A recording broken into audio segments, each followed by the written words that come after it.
Vamos falar então sobre os objetivos do projeto. A gente sabe que a produção em massa, que foi aperfeiçoada pelo Henry Ford a partir do modelo T, realmente tinha trazido ganhos absurdos de economia nunca visto antes na indústria. A linha de montagem não foi criação do Henry Ford. Ele mesmo disse ter se inspirado em linhas de desmontagem em matadouros americanos, onde os animais passavam, e até hoje é assim, pendurados por ganchos, e em cada estação de trabalho, cada operador fazia uma operação específica. E aí ele trouxe isso para a indústria, pensando o seguinte: se eu conseguir trazer isso para fabricar o meu automóvel, eu vou ganhar muito na produtividade, aonde cada estação é especializada num tipo de operação, e com isso eu ganho muito tempo, e dessa forma eu consigo baixar custos. Tanto Ford quanto os seus gestores eram completamente obcecados por ganhos de produtividade e por economia. E isso representava economias de fato significativas. Para a gente ter ideia, em 1921, o Ford já tinha 50% do mercado americano na produção de carros. Ele produzia mais de 2 milhões de Ford T por ano.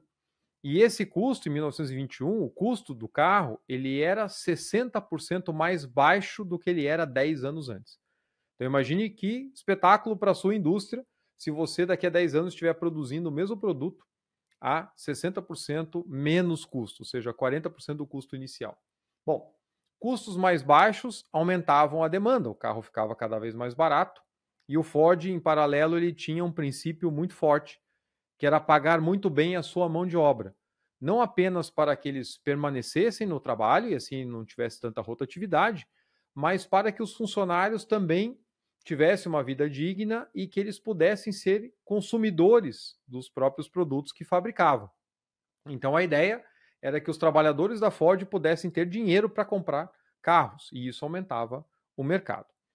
Em 1914, por exemplo, o Ford anunciou que ia pagar $5 por uma jornada de trabalho de 8 horas, o que era o dobro da média da indústria americana. O impacto foi tão grande que até o Wall Street Journal chegou a chamar ele de traidor, por estar elevando o padrão da indústria, pagando absurdamente caro para os trabalhadores. No Brasil, nessa época, a Ford já estava bem estabelecida. Já tinha escritórios de vendas a partir de 1914 e a primeira fábrica começou a operar em 1920. Em 1925, o Ford já tinha praticamente o monopólio do comércio de caminhões e carros no Brasil. Até foi noticiado recentemente que depois de mais de 100 anos a fábrica da Ford então deixou o país, né? O modelo T, inclusive, era reverenciado por ser robusto o suficiente para poder trabalhar, transitar nas estradas de terra que eram tão comuns, esburacadas e sem pavimentação aqui no Brasil. De terra são menos comuns, esburacadas já depende aí da localidade. Mas por que então investir tanto na produção de látex para garantir o fornecimento de borracha? A revista Time, na época, chegou inclusive a escrever que o Ford tinha a intenção de expandir as plantações na Amazônia, que a gente vai comentar daqui a pouquinho, todos os anos até que a floresta estivesse completamente industrializada. O pessoal não tinha a menor noção do que era a Amazônia, né? Afinal, o homem era amigo próximo do Thomas Edison e chegou a voar no Spirit São Luís, o famoso avião do Charles Lindbergh, que foi o primeiro a cruzar o Atlântico em voo solo, né? E tinha popularizado a carruagem sem cavalos. Então, assim, na visão do público americano, o Ford era capaz de fazer qualquer coisa e, de repente, até mesmo na cabeça dele. As preocupações dele eram muito grandes. Por quê? Porque em 1925 correram boatos de que o Winston Churchill, o primeiro, né, ministro inglês, ele queria formar um cartel da borracha junto com a Holanda e com a França e assim poder regular a produção do látex no Sudeste Asiático para manter bons preços e, em especial, se proteger da indústria americana. A gente precisa entender um pouquinho o contexto.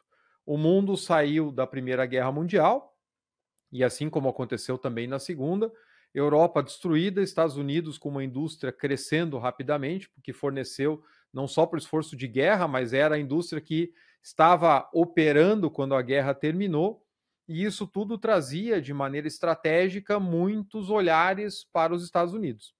E como a produção, né, de látex, a gente vai comentar depois, ela começou a crescer no Sudeste Asiático e era controlado pelas colônias aí britânicas, holandesas e francesas, eles viam essa exportação para os Estados Unidos com temeridade, porque eu estou fornecendo aqui de maneira barata um insumo básico para a produção, não só para automóveis, mas tantos outros usos para a indústria americana, sem regular muito bem o valor disso.